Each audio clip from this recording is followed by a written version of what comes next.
et les États-Unis d'Amérique.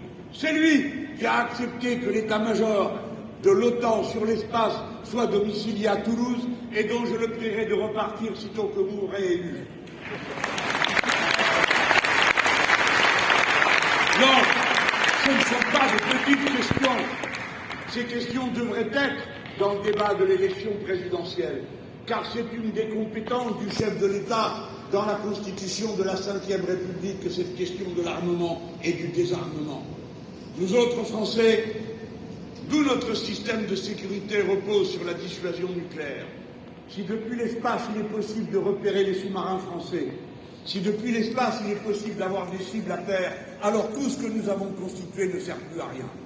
Évidemment, il faut trouver une autre manière de faire, notamment en matière de dissuasion depuis l'espace. Mais de cette mauvaise situation, nous pourrions tirer un avantage, qui serait de dire à toutes les nations: à quoi bon stocker 6 000 ogives nucléaires, messieurs les Américains? À quoi bon stocker 6 000 ogives nucléaires, messieurs les Russes, puisque tout ça ne sert plus à rien compte tenu de ce que nous faisons dans l'espace? Alors, le désarmement nucléaire pourrait trouver un nouvel élan sur la planète. N'en riez pas, n'en souriez pas, c'est essentiel. Un seul fou peut mettre le feu à la plaine. Une seule personne peut déclencher le feu mortel après lequel il n'y aura plus de planète. Et c'est le devoir de ceux qui ont des responsabilités que d'assumer la gestion saine, lucide, tempérée de ce genre de situation avec des propositions concrètes. Nous autres, Français, Françaises, je voudrais vous emmener dans cet enthousiasme de la performance dont nous sommes capables au service du reste de l'humanité. La France est une nation capable d'envoyer un objet qui lui-même tire un petit objet qui va sur une patate glacée dans l'univers, qui s'appelait l'astéroïde Tchouri. Vous devez vous en souvenir. Nous savons le faire. Lorsqu'on a tiré le télescope James Webb récemment, cela s'est fait avec des fusées d'Ariane Espace. Et quand on a déployé ce satellite, les Français étaient dans le satellite eux aussi. Les Français sont donc 5 des 11 expéditions martiennes qu'il y a aujourd'hui. Les Français ont le 3e port spatial du monde. Les Français peuvent s'inscrire directement, ouvertement, à cette page nouvelle de l'histoire de l'humanité. Mais au lieu de le faire avec le seul souci d'accumuler pour nous-mêmes, le moment alors viendra où nous dirons à nos frères et sœurs d'Afrique, nous leur dirons: vous vous êtes fait voler le 19e siècle avec l'esclavage, vous vous êtes fait voler le 20e siècle avec la colonisation. Alors nous autres Français, à cette étape, nous ne voulons aucune autre puissance que la puissance morale et la puissance intellectuelle. Et c'est pourquoi nous proposerons à tout le monde francophone de faire avec nous l'université de l'espace qui permettra à chaque peuple d'accéder aux moyens d'entrer dans l'espace. Ce sont des dizaines de milliers d'emplois qui sont ainsi concernés. Je vous ai dit donc, regardez-les une dernière fois. Je vous emmène à la verticale. Là, c'est la station internationale. Là-bas, c'est un satellite de communication. Là, c'est la Lune. Celle-là, on nous l'a donnée. Les 2 autres et quelques autres, c'est nous qui les avons créés. Et maintenant, on va partir de la verticale. On va aller à l'horizontale, la plus terrible et la plus nouvelle, la plus inconnue jusque-là. L'horizontale de la toile numérique. Celle qui, dorénavant, nous couvre tous, sous tous les horizons, partout dans le monde. Et à cet instant, dans beaucoup de vos poches. Vous-même, vous êtes unis à cette toile par vos cartes bancaires, par votre téléphone portable. Vous êtes des points qui composaient cette toile. Alors c'est le moment de s'intéresser à elle. C'est un espace qui n'existait pas auparavant. Et ce n'est pas une raison pour du coup l'abandonner à son sort et se dire, eh bien, c'est une nouveauté qui s'en débrouille. Pas du tout. Ce qui est en cause dans cette affaire, c'est évidemment des moyens considérables qui sont mis à la disposition de chacun, de communiquer, de transmettre, d'aider. Mais c'est aussi, il faut le dire, la possibilité d'une menace sur notre liberté et sur notre souveraineté. 90% du trafic Internet mondial passe par les câbles. Alors les Français doivent absolument avoir les moyens de poser eux-mêmes les câbles chaque fois qu'il en est nécessaire. Et, si je suis élu, je poserai le câble qui va de la Guyane au territoire de la métropole. Et je ne l'abandonnerai pas à la propriété des Nord-Américains. Peut-être qu'on fera un petit procès par Cuba pour leur donner un petit coup de main.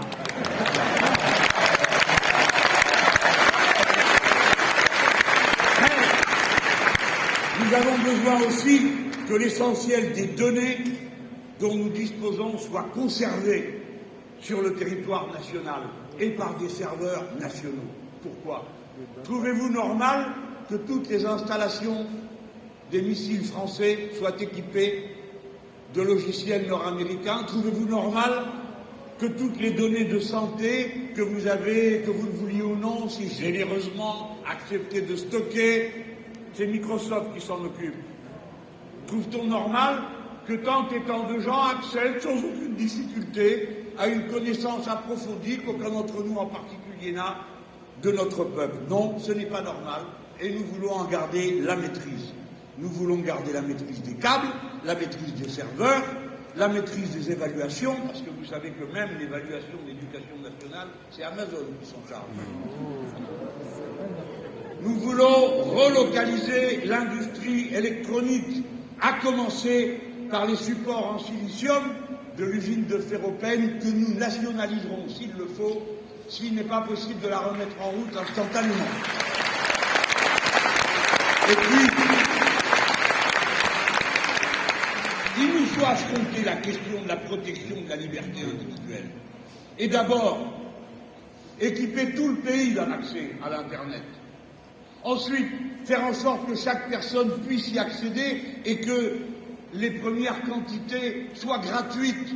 Ce ne sont pas des questions éloignées, ce sont des questions très proches pour des millions de gens, pour qui c'est un casse-tête de ne pas pouvoir accéder à la circulation de l'Internet, qui pour remplir ses papiers, qui pour déclarer ses impôts, qui pour faire ceci, qui pour faire cela, parce qu'au nom du fait que l'on veut ménager le papier, parce qu'entre-temps tous ces gens sont devenus des protecteurs des arbres, alors on renvoie les gens vers d'autres consommations plus coûteuses et plus inaccessibles. Bien sûr, c'est bien que ce soit comme ça, mais alors il faut que tout le monde puisse y accéder. Nous avons droit à l'anonymat des données. Nous avons droit à l'oubli. Nous ne sommes pas d'accord pour que des machines conservent le souvenir de chacune de nos transactions, de chacune de nos commandes, que ce soit à la pharmacie ou au supermarché, pendant des années, établissant de chacun d'entre nous une sorte de carte qui lui permet d'en savoir parfois plus sur nous que nous-mêmes et sur nos goûts. Et puis maintenant, je veux venir à cette idée qui, une fois de plus, surgit seulement sous l'angle de la peur. L'intelligence artificielle. Il ne faut pas avoir peur de l'intelligence artificielle. Il faut se demander à quoi elle va servir. Là aussi, ce n'est pas une question lointaine. Il y a dans cette salle des gens qui ont des métiers, comme on dit, de bureau. Et on vous annonce que l'intelligence artificielle va vous remplacer tous. Ça reste à prouver, mais bon.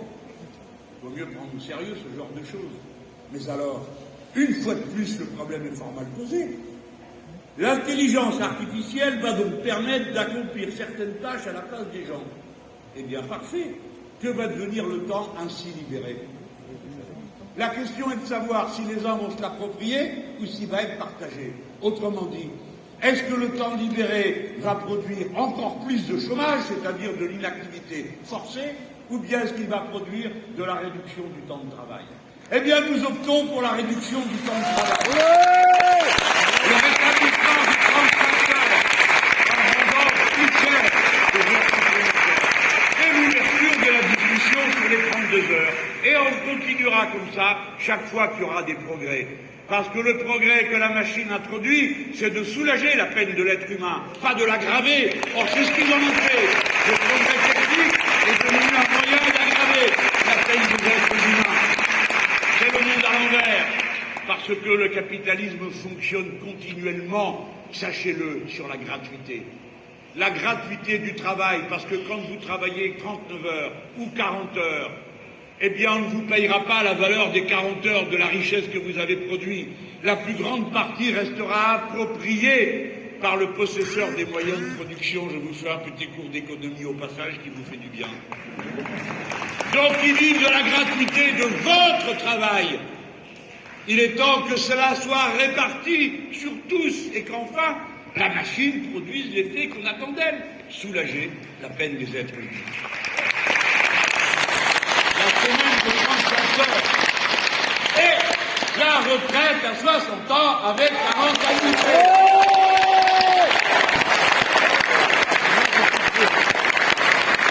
Nous n'avons pas pu. Il est inutile d'essayer de nous faire peur. Avec quoi allez-vous financer ça? C'est toujours la question. J'ai regardé dans le journal des débats à l'Assemblée, chaque fois que j'aurais s'ouvert la bouche, je me posais la même question. Comment financez-vous ça? Eh bien, je vais vous dire, si vraiment je dois faire rustique, je commence par du rustique. Vous n'avez qu'à payer les femmes comme les hommes et ça produira un surcroît de cotisation.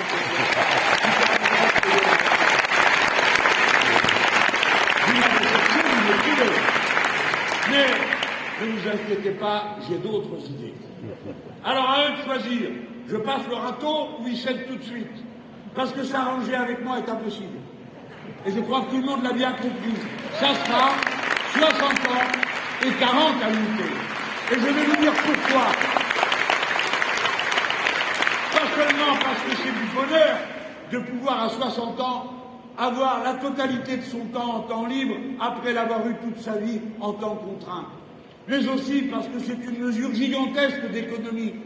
Car lorsqu'on part à la retraite plus tôt, messieurs les ballots, les benets, qui nous disent qu'il faut travailler longtemps parce qu'on vit plus longtemps, mais est-ce que vous êtes capable de comprendre qu'on vit plus longtemps parce qu'on travaillait moins longtemps? Parce que le travail libre, le corps, l'esprit, les nerfs, et donc, la retraite à 60 ans, c'est une gigantesque économie. Premièrement, sur le budget de l'allocation de chômage. Parce que quand vous obligez les gens à travailler jusqu'à 63 ans, vous savez aussi bien que moi qu'à partir de 59, ils ne trouvent plus de boulot. Et que vous les condamnez à se bouffer les jambes pendant 4 ans. On les prive de leur mère, de leur santé. Ensuite, parce que si vous les faites quand même bosser, eh ben ils sont plus fatigués, le corps est plus détruit, l'usure vient, la maladie. Et on doit évidemment, et c'est normal, la financer inconditionnellement, mesdames et messieurs. Inconditionnellement. Parce que M. Macron, qui est un danger public, tellement il est obsédé d'une mentalité de règles économiques complètement dépassées, qui sont celles du XXe siècle et peut-être du XIXe siècle, a trouvé cette idée que les devoirs venaient avant les droits, mélangeant ce qui est du registre de la vie privée avec le registre de la vie politique. Non, le seul devoir que vous ayez, c'est de respecter les droits des autres. C'est donc le droit qui est fondateur de la société politique, pas le devoir. Le devoir, c'est le droit de famille. C'est la relation personnelle. Et pourquoi je vous dis ça? Pourquoi je fais un peu de stylo avec vous? Parce que les mêmes gros malins sont venus derrière dire « Ah oui, pendant qu'on y est, à propos, ceux qui ne veulent pas se vacciner, est-ce qu'on les accueille quand même dans les services d'urgence? Comment pouvez-vous avoir une idée pareille? Comment êtes-vous fou à ce point-là de croire que ça pourrait être une attitude normale d'abandonner quelqu'un à la mort ou à la difficulté physique? Ah là là là là, quel monde de but!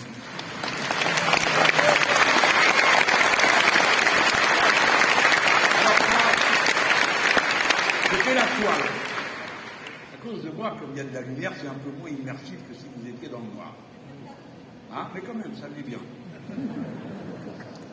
Alors, la verticalité, l'horizontalité, maintenant, le plus beau, la profondeur. Celle qui occupe 70% de la planète. La mer!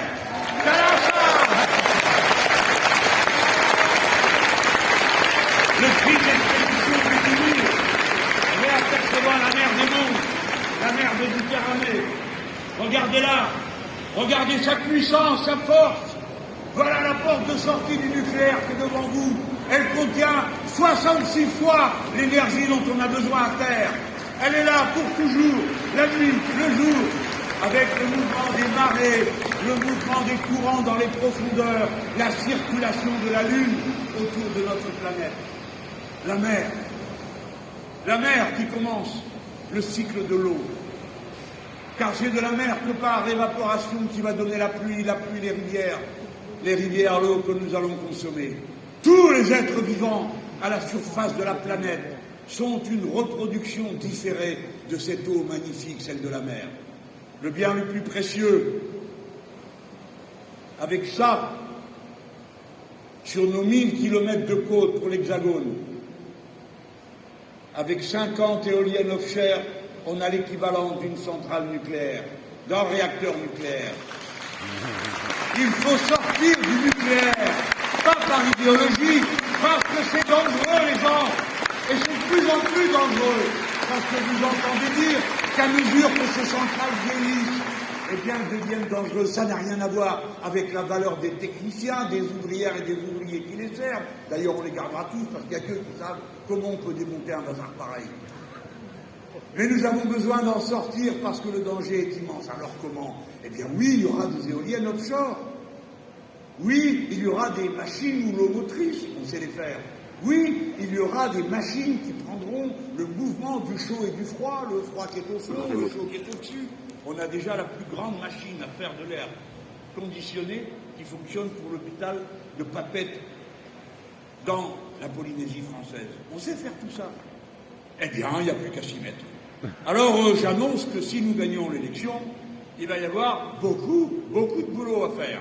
Il va falloir se retrousser les manches, tous, et d'abord, les jeunes gens se retrousser l'esprit, parce que c'est eux qui sont dans les écoles où on les forme et qui vont nous mettre au point toutes ces machines. Les uns à les concevoir, les autres à les réaliser. C'est la raison pour laquelle tout notre système va de nouveau reposer sur l'impulsion que va donner la recherche fondamentale, pour laquelle on remettra de l'argent. Et soit dit par parenthèse, on ne remettra pas que pour les sciences dures, on en mettra aussi pour les sciences humaines et les sciences sociales, parce que dans la société nationale, on a besoin de bien nous aider. Et puis, il nous faut fabriquer et produire ces milliers de cadres intermédiaires sans lesquels il n'existe aucune réindustrialisation possible, qui sont ceux qui passent par la voie professionnelle, les bacheliers professionnels en métallurgie, en maintenance des systèmes automatisés, etc., etc., etc. Les BTS, les brevets de techniciens supérieurs, qui sont l'aristocratie du monde du travail, parce que c'est eux qui sont à la fois dans le savoir-faire et dans le savoir commander. Bref, de tous ces gens qui sont la véritable chair vivante de notre pays, capable de le faire avancer. Parce que j'entends des tas de gens dire « Ah oui, il faut réindustrialiser, réindustrialiser. » Mais pourquoi faire? Il faudrait nous le dire. Ça n'a pas de sens. C'est exactement comme ceux qui me disent « Il faut un ministère de l'Agriculture. » Mais pourquoi faire? Pour produire quoi?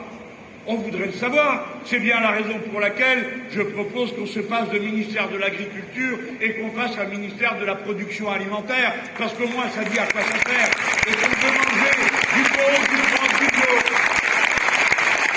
De la même manière, il faut dire ce qu'on a l'intention de développer. On ne va pas développer tout et n'importe quoi.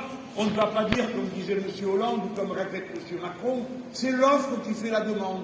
Alors je vous propose quelque chose, pas cher évidemment, parce que j'ai surexploité les travailleurs et massacré la nature, sans rien réparer. Je vous le propose à pas cher, alors achetez-le. Qu'est-ce que c'est? On ne sait pas, une machine à gratter de l'eau, un truc avec des gifles. Bon, je caricature, mais vous comprenez tous ce que je veux dire. D'abord, il faut faire face aux besoins élémentaires, les choses dont on a besoin, pour avoir, par exemple, un appareil sanitaire autonome, où nous fabriquons nous-mêmes ce dont nous avons besoin. Et s'il y en a trop, on le donnera aux autres. Voilà ce qu'on fera.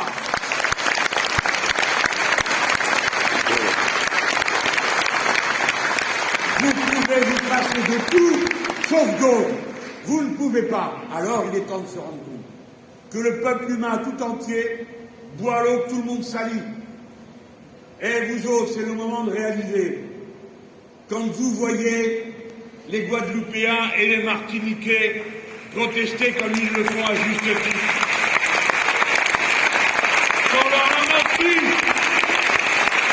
quand on leur a dit que ça risquait rien de foutre du chlordécone partout, qui est un pesticide, dans les plantations, parce que maintenant, quand vous faites une prise de sang et que vous trouvez du chlordécone, c'est un Guadeloupéen ou un Martiniquais, parce que 90% d'entre eux sont contaminés. Mais vous, est-ce que vous avez bien tous compris que 90% et même plus d'entre vous sont déjà contaminés aux pesticides?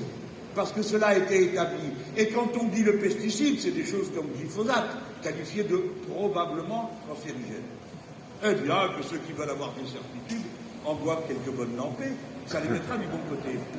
Et pour les autres, non, on n'en veut pas. Il faut comprendre, c'est pourquoi on interdira séance pénale. Parce que le pire des gens, le ministre a dit que j'étais simpliste, vous comprenez, au motif que je ne veux pas mourir. Ça me paraît être un simplisme assez partagé. Je préférerais que mes arrière-petits-enfants naissent à peu près dans la configuration physique de la mienne ou celle de sa mère. Et ça me paraît en effet assez simpliste. Eh bien oui, j'assume. Ça va être simpliste. Parce que, voyez-vous, c'est pas seulement le glyphosate le problème. C'est que le glyphosate qui est présent chez vous tous, qui est présent dans 90% des rivières françaises, le glyphosate il se décompose. Et il produit d'autres particules qui sont au moins aussi violentes que lui-même, mais parfois plus. Mais celles-là, mesdames, messieurs, et celles-là, on ne les recherche pas. On ne fait pas d'analyse pour les trouver. Et donc, on ne sait pas où elles sont et en quelle quantité. Et après ça, c'est nous qu'on viendra traiter d'irresponsables, de simplistes, qui ne comprennent pas l'économie, parce que nous avons l'idée simpliste que l'économie devrait être au service des êtres humains, et pas l'inverse. C'est-à-dire pas l'inverse, pas au point de boire du glyphosate et de décomposer du glyphosate. Voilà la situation dans laquelle nous sommes. Vous devez protéger l'eau. Cette eau-là, avant qu'elle arrive dans la mer, vous devez filtrer les eaux et construire les installations pour ça. Avant qu'elle arrive dans la mer, vous ne devez pas y jeter vos plastiques, parce que vous en jetez sans arrêt, pas vous, pauvres gens qui n'avez rien demandé de semblable. Il faudra donc non seulement interdire les objets en plastique jetables, mais c'est le plastique lui-même qu'il faut faire reculer pour qu'il ne soit plus produit dans toute petite quantité absolument indispensable. Vous allez faire des produits bizarres avec les algues, et il y a des brevets qui existent en Bretagne, il y a des entreprises qui savent le faire, donc vous ne viennent pas me dire que ce n'est pas possible. Par contre, ce qui est certain, c'est qu'au rythme où on va, il y aura plus de plastique dans la mer Méditerranée que de poissons d'ici à 2050, c'est une certitude. Au train où l'on va, on sait déjà que le plastique qui a été jeté dans la mer, partant en microparticules que plus personne ne peut ramasser, part avec l'évaporation, et avec l'évaporation se répand sur les glaciers du Mont Blanc, s'il en reste, et dans les glaces du Groenland, au point qu'on interdit aux femmes enceintes du Groenland de manger du poisson, parce que ces animaux sont remplis de plastique. Voilà le monde qu'ils nous ont laissé, voilà le monde qu'ils nous ont fabriqué. Nous sommes innocents, nous n'avons rien à voir avec ce saccage. Pourquoi faudrait-il que tant de gens en payent le prix dans leur vie, dans leur santé, dans leur chair, dans celle de leurs enfants? Justice pour nous tous, une écologie gratuite et sans compromis.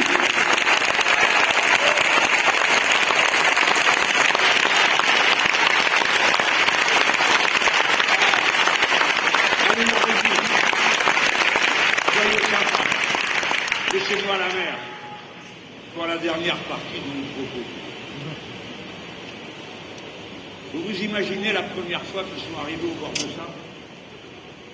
Alors les petites bandes humaines, les êtres humains dépendent d'aucun biotope, c'est comme les rats et les cafards. C'est plus sympathique à notre avis, mais un rat pourrait dire les choses autrement. Et alors ils se sont déplacés. Enfin bref, ils immigraient, ils ne savaient pas que c'était une mauvaise idée. On ne leur avait pas dit. Et ils allaient chaque fois un peu plus loin. Et chaque fois qu'ils arrivaient quelque part, et ben patatras, c'était plus ce qu'ils avaient fait avant. Alors on inventait des choses et des techniques. Les unes raisonnées, les autres par hasard. Et puis quand on savait faire, et ben on l'enseignait à la génération suivante. Si bien que l'émigration a été le facteur numéro 1 de progrès dans l'histoire de l'humanité. Je me rappelle, juste qu'on s'en souvient là, après Mme Le Pen va dire « M. Mélenchon, il veut que tout le monde vienne ». Non, mais ce qu'elle n'a pas compris, c'est que personne ne veut venir. D'abord parce qu'elle est là, et que ça dérange tout le monde. Et deuxièmement, parce que les gens, ils ne viennent pas là par plaisir. Il faudrait qu'on le lui explique un jour.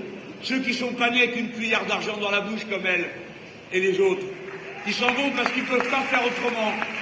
Et moi, ce que je propose, c'est qu'ils n'aient plus besoin de s'en aller. Parce que j'en ai marre que la mer Méditerranée soit le plus grand cimetière du monde, avec 30 000 qui ont déjà disparu.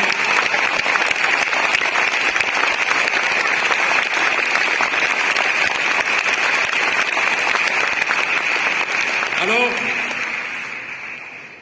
on a vu la hauteur, la profondeur, l'horizontale, et maintenant il y a nous les êtres humains, qui sommes titulaires depuis la Grande Révolution de droits imprescriptibles, mode qui s'est répandu à toute l'humanité. La Grande Révolution de 89, pourquoi elle nous est si chère? Et pourquoi nous tous, de génération en génération, nous devons en porter le souvenir et les noms illustres? Parce que c'est la révolution de notre liberté. C'est celle qui a posé le fait que chaque être humain était semblable à l'autre, et que donc, il avait des droits égaux.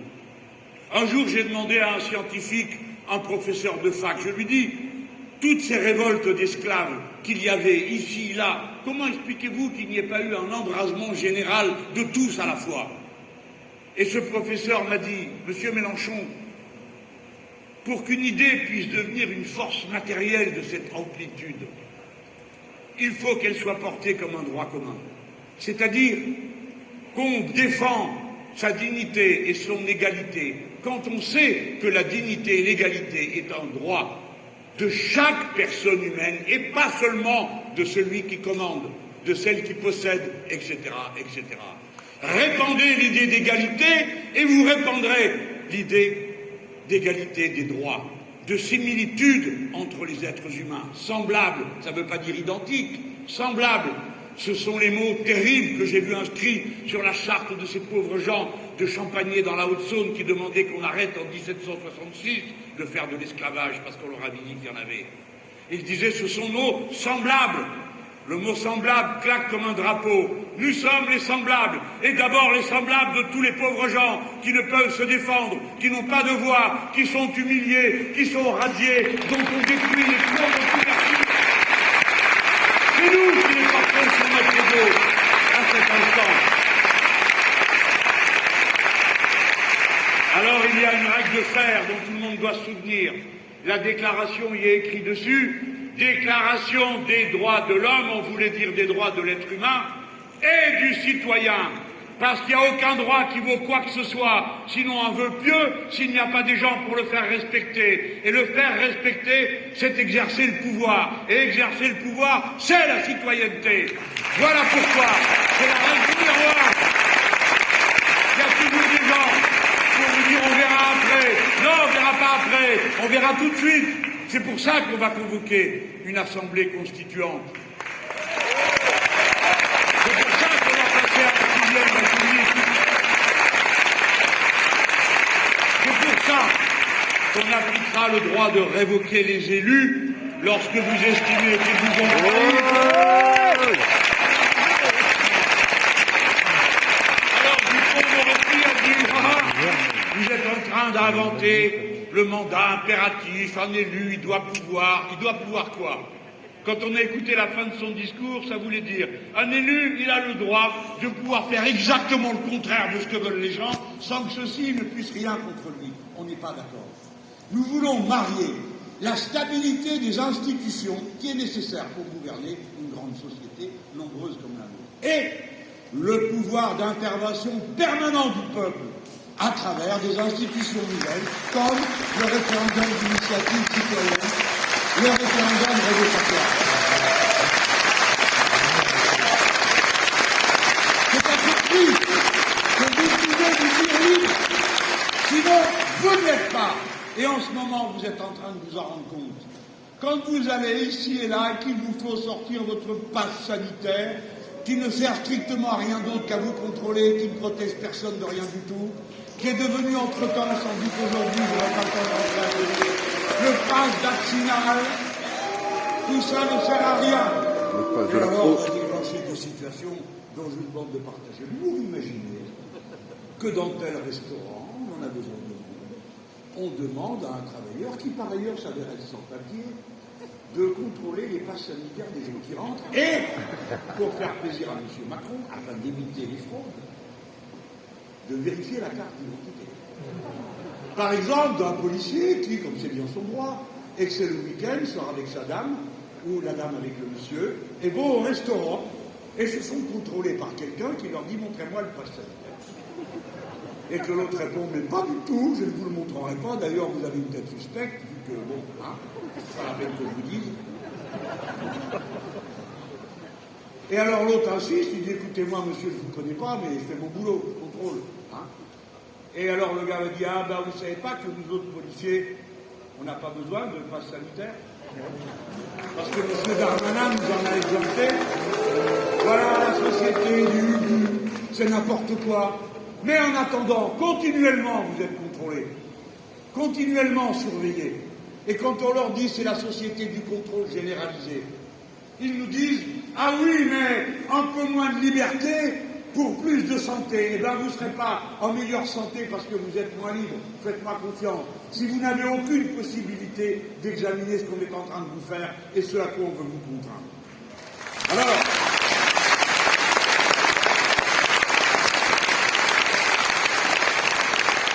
je ne peux pas aller vers ma conclusion, puisque je veux remercier les chaînes d'information continue qui nous rediffusent, sans vous parler de ceux qui agitent le landerneau. J'ai beau prendre le problème par le bout que je veux et dire matin, midi et soir que je ne suis pas concerné par les aventures du centre-gauche et leurs disputes internes, on continue à me poser des questions. Et c'est sans arrêt. Et sans arrêt, je viens, je dis, alors, le désarmement spatial, oui, mais Madame Taubira. Remarquez, ça me change. Avant, c'était, et la sécurité? Mais où? Eh bien, la sécurité, en général, M. Mélenchon. Ou bien, la Russie, parce qu'il paraît que je suis suspect. Je suis le seul homme politique qui dit que les Russes sont des partenaires, donc ça me rend suspect à tous les amis de l'ambassade des États-Unis à Paris. N'est-ce pas? Pourtant, je suis le seul homme politique qui a été à Moscou rencontrer le président du front de gauche, Sergueï Udaltsov, un opposant qui s'est tapé 4 ans et demi de prison. Alors c'est vrai, je ne suis pas allé voir l'antisémite Navalny, je suis allé voir Udaltsov.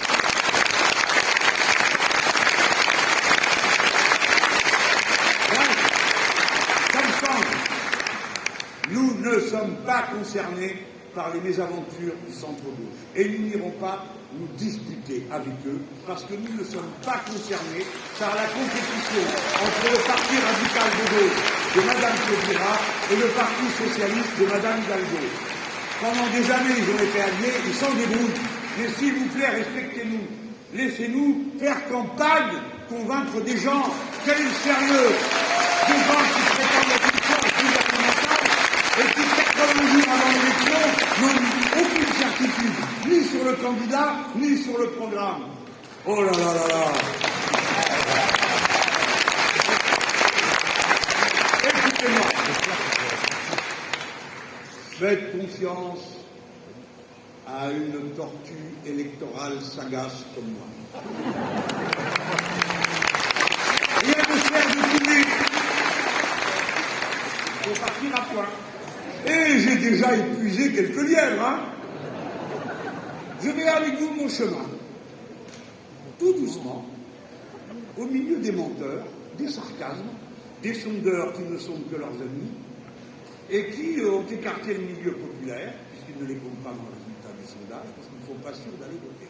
Et comme tous les jours, ils leur montrent que de toute façon, vous faites ce que vous voulez, il pleut, il neige, il vente, vous êtes vacciné, dévacciné, revacciné, vous rentrez, vous sortez, vous avez le mal, vous l'enlevez, vous mettez un test, vous le reposez par terre, votre gosse, etc. Bref, quoi qu'il arrive, de toute façon, M. Macron est certain d'être élu, paraît-il. Mais À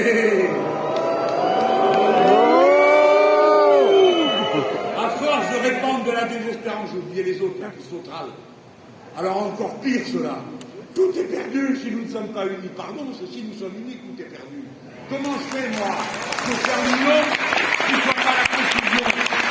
Alors, je suis venu vous voir avec toute l'équipe qui est là, et on vous a dit on va faire la retraite à 60 ans et 40 annuités, mais Madame Hidalgo, elle a dit qu'elle veut sanctuariser la retraite à 62 ans, que c'est même pas elle qui l'a inventé, c'est Sarkozy.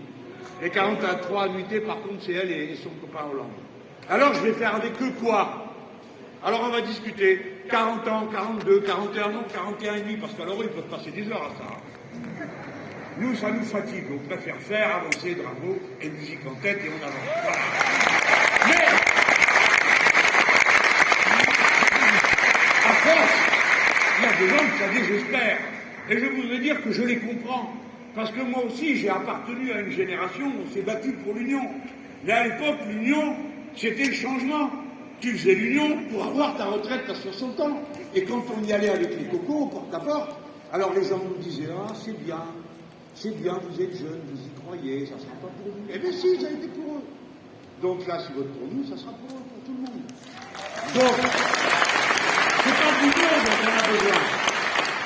C'est de clarté et de mobilisation populaire. Vous ne pouvez pas mobiliser si vous donnez l'impression que vous êtes un menteur qui va ensuite arranger ses carabistouilles dans un coin avec ses copains des autres partis. Je ne suis pas leur copain. Que cela soit dit une bonne fois pour toutes.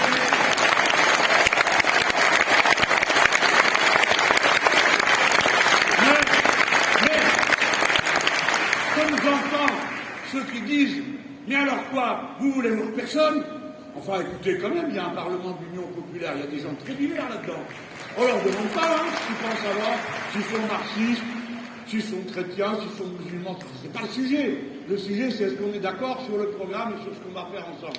Très bien, ça va. Alors, je demande aux gens, aux électeurs, les femmes et les hommes des milieux populaires, alors cette fois-ci, il faut vous bouger. D'accord? Si vous n'aidez pas, eh bien, ça ne va pas se faire tout seul. Et nous, on ne peut pas tout porter sur notre dos. Donc, c'est votre tour de vous y mettre. Et si vous me mettez au deuxième tour, si vous me redonnez la force que vous m'avez donnée la dernière fois, pas plus, 7 millions de voix, si vous me donnez cette force comme candidat et que vous la donnez en même temps, parce que c'est moi, au programme L'avenir en commun, alors vous mettez de l'ordre, alors vous disperserez la confusion. Parce que moi, je prends l'engagement, après avoir consulté mes amis qui en sont tous d'accord, que si nous arrivons au deuxième tour, nous accueillerons tous ceux qui veulent participer à la mise en œuvre du programme et nous sommes d'accord pour en discuter de la forme d'application. Mais on fera l'union et on saura tout quoi faire.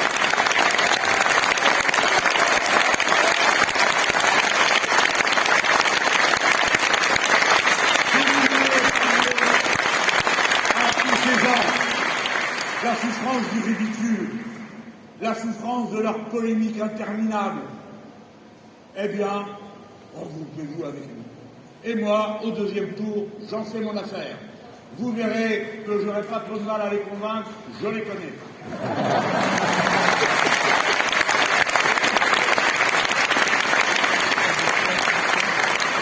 Ne vous laissez pas impressionner par la campagne de déprime. Tout est perdu. Ça ne sert à rien. Et quand vous voyez courir à vous des chaînes de télévision, tout à fait respectables, qui viennent dire, vous ne croyez pas que l'union est indispensable? Ah, comme ça me fait du bien de voir le Figaro se soucier de l'union de la gauche. Et le bonheur de voir telle grande chaîne se préoccuper de savoir si vraiment je vais pouvoir m'entendre avec Christiane Taubira. Je m'entends très bien, je la connais, c'est une femme très sympathique. Il se trouve qu'on n'est pas tout à fait d'accord. Mais ça n'empêche pas que je supporte bien, c'est pas le sujet. Pourquoi ils viennent me souiller avec ça? Pour arriver à dire, vous comprenez, c'est leur faute.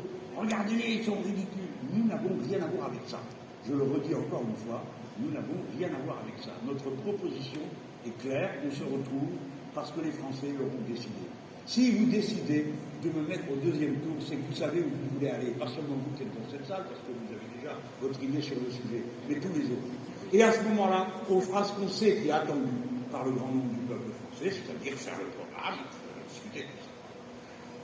Bon, 59 minutes. Les collaborateurs vont apprécier, j'espère. Ça fait 3 jours qu'on enlève des choses au discours. Parce que vous savez, un discours, le problème, c'est pas ce qu'on va dire, c'est ce qu'on va pas dire. Parce que là, je peux rester 3 heures, si vous voulez.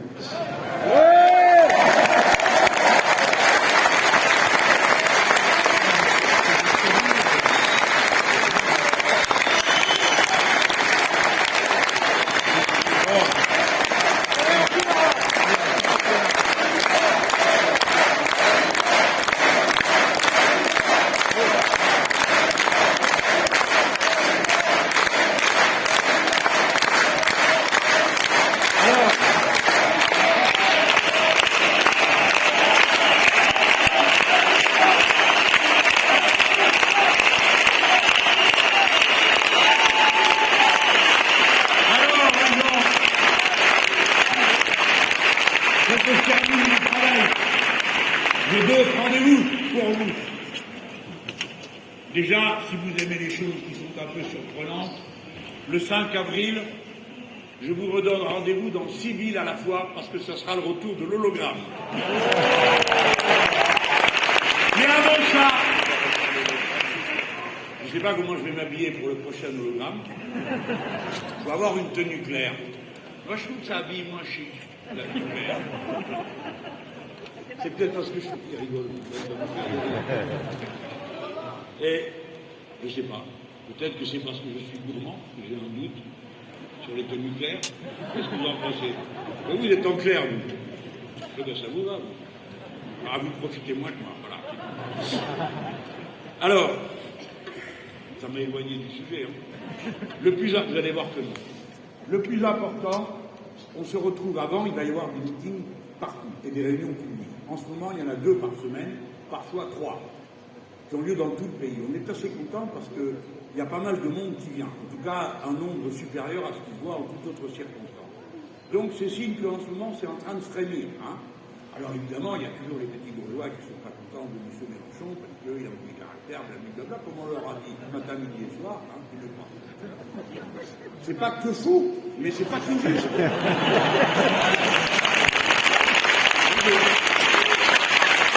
Non, mais à la fin, c'est fatigant, quoi. Chaque fois qu'il y en a un ou une qui arrive, il dit « Je ne suis pas d'accord avec lui sur tout. » Ben moi non plus, je ne suis pas d'accord avec tout. Hein, et ça ne m'empêche pas de le faire.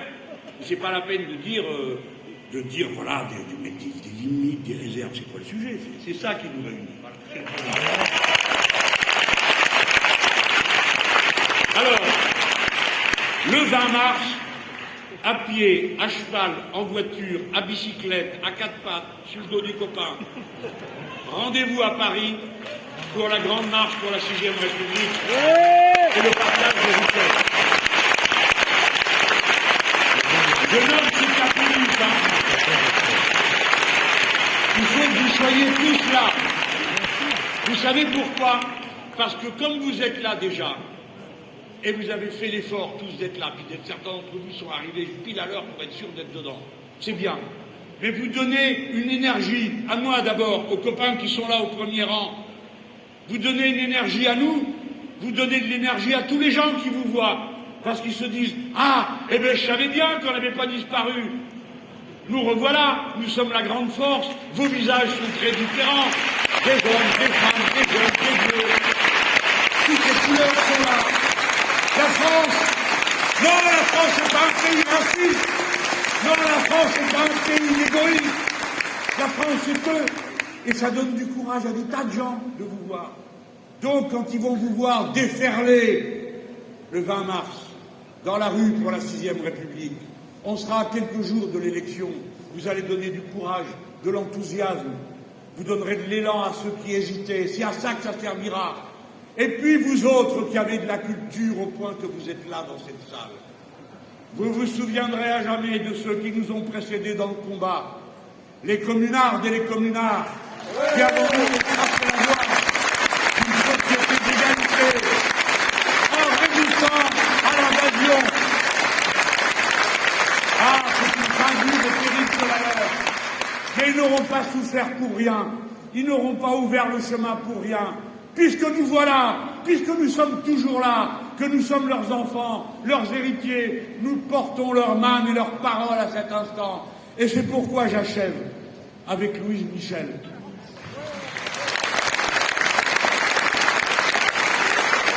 La communarde, qui la juge. Alors, bon, ça ne faisait plus un mois après de fusiller les femmes. Alors le juge hésite. Et elle lui dit, mais pourquoi vous hésitez? Je suis une communarde, je vous ai tiré dessus. Alors, si vous assumez ce que vous êtes et ce que vous êtes en train de faire, fusillez-moi. Et c'est l'autre qui s'est dégonflé. Alors ils l'ont déportée, elle, au bagne, en Nouvelle-Calédonie.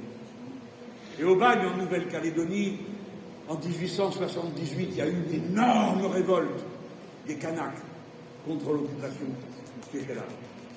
Et à ce moment-là, tous les Européens ont pris les armes pour tirer sur les Kanaks, sauf Louise Michel, parce qu'elle avait été institutrice des petits Kanaks, qu'elle a dit « Nous sommes semblables en humanité, je ne vous tire pas dessus ».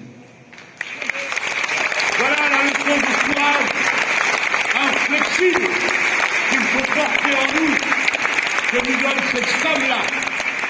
Et c'est avec ça que je finis. Chacun, dit Louise Michel, chacun cherche sa route.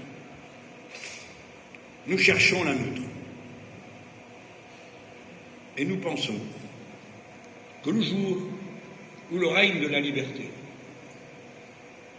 de l'égalité et de la fraternité sera arrivé, le genre humain sera heureux. Vive la République!